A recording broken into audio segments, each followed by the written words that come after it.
Aku keguguran. Suamiku umumkan punya momongan.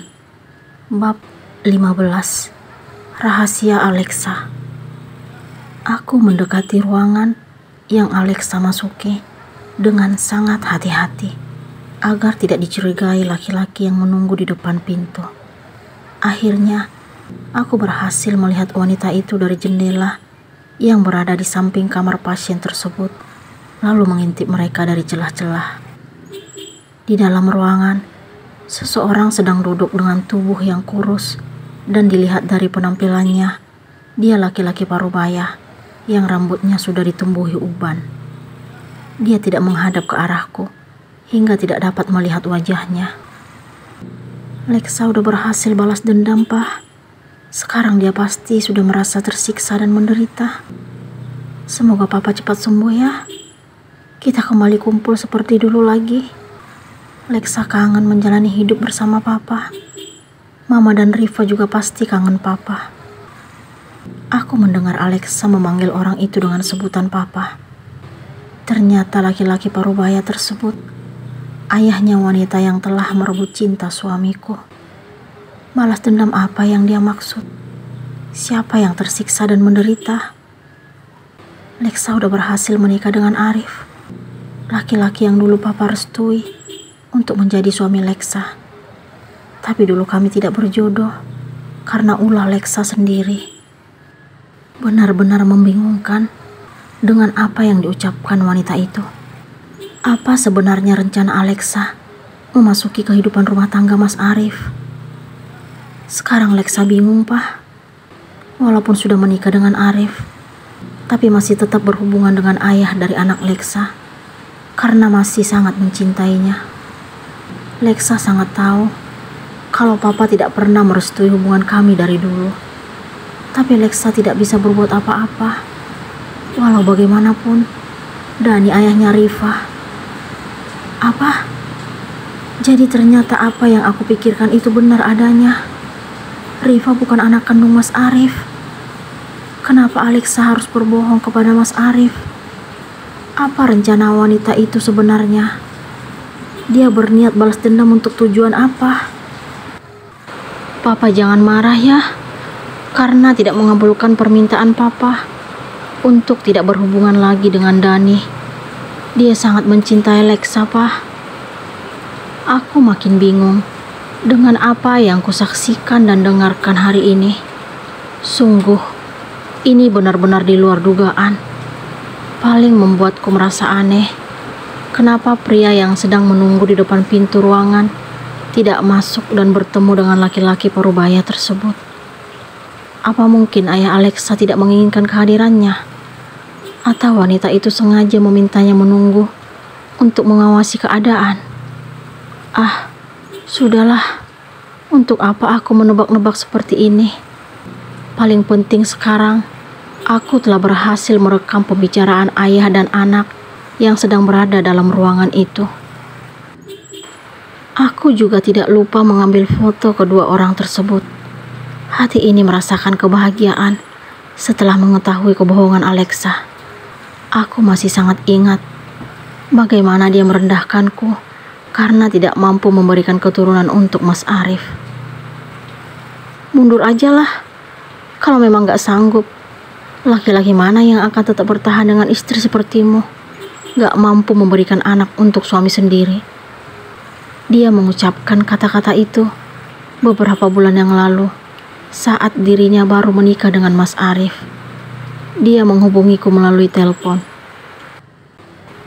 Jaga mulutmu. Apa pantas seorang wanita berbicara seperti itu pada sesamanya? Ternyata Mas Arif bisa ya kenal dengan perempuan sepertimu. Kasihan. Aku tidak tinggal diam kala itu. Aku mengatakan apa yang kupikirkan. Udah punya kekurangan, tapi masih bisa sombong. Aku berusaha kuat mendengar tuduhannya. Apa yang harus aku sombongkan? Seperti tadi kamu bilang, bahwa aku tidak mampu memberikan keturunan untuk suamiku. Itu benar. Tapi aku tidak pernah menginginkan untuk mengalami hal seperti itu. Ini sudah menjadi jalan hidupku. Tapi aku jauh lebih bangga karena tidak memiliki anak dari hasil zina. Aku segera menutup telepon karena tidak ingin beradu mulut lagi dengannya. Ketika Alexa mengatakan kenyataan pahit tentang kekuranganku, hati ini sangat sakit. Aku menyampaikan hal tersebut kepada Mas Arif kala itu, tetapi dia tidak percaya. Dia justru memberikan pembelaan terhadap wanita itu. Aku gak percaya kalau Alexa berkata seperti itu. Mungkin itu hanya alasan kamu, karena kamu tidak menyukai kehadirannya dalam rumah tangga kita. Aku hanya bisa terdiam saat Mas Arif tidak mempercayaiku. Lexa pulang dulu ya, Pak. Lamunanku buyar saat kembali mendengar suara Alexa. Aku segera meninggalkan tempat itu dengan hati-hati dan mempercepat langkah. Aku sangat bersyukur karena laki-laki yang menunggu di depan pintu ruangan ayah Alexa tidak menunjukkan batang hidungnya. Saat ini, aku bersikap seperti seseorang yang harus menyelidiki sebuah kasus. Ternyata situasi seperti ini benar-benar sangat menegangkan. Ini merupakan pengalaman kedua harus mendengarkan pembicaraan orang lain secara sembunyi-sembunyi. Sekarang, aku sudah berada dalam mobil, lalu segera meluncur meninggalkan rumah sakit. Aku berhenti di salah satu tempat bersantai dan lengkap dengan minuman di dalamnya. Aku pun memesan minuman yang mampu menyegarkan tenggorokan sambil memainkan ponsel yang ternyata banyak panggilan tidak terjawab dan pesan masuk. Sebelum mengikuti Alexa tadi, aku sengaja tidak mengaktifkan suara. Terlihat jelas hanya nama Chandra yang ada di layar. Panggilan tidak terjawab berjumlah puluhan. Begitu juga dengan pesan. Aku segera membuka pesan yang dikirimkan laki-laki itu. Kamu udah sarapan? Kenapa kamu cuekin aku? Kenapa teleponku gak diangkat? Pesan juga hanya dibaca. Pesannya diikuti dengan emotikon sedih. Aku berani menghubungi kamu karena sudah tahu tentang hubungan kamu dan suamimu. Apa kamu tidak merasakan hal yang sama denganku? Izinkan aku turut merasakan beban yang kamu tanggung saat ini. Jika kamu tidak ingin menganggapku lebih dari sekadar teman, tapi jadikan aku sebagai sahabat yang ingin membantu menghapus kesedihan yang kamu rasakan. Tanpa diminta, bening kristal dari mataku jatuh membasahi pipi saat membaca isi pesan Chandra. Ternyata dugaanku benar kalau kakek dan nenek telah menceritakan semuanya kepada laki-laki tersebut. Aku merasa terharu. Seminggu telah berlalu. Akhirnya aku kembali ke rumah Mas Arif untuk memintanya segera menjatuhkan talak kepadaku. Dia terlihat santai mendengar permintaanku. Sungguh, ini tidak pernah kuharapkan sama sekali. Aku udah bilang, sampai kapanpun tidak akan pernah menjatuhkan talak padamu.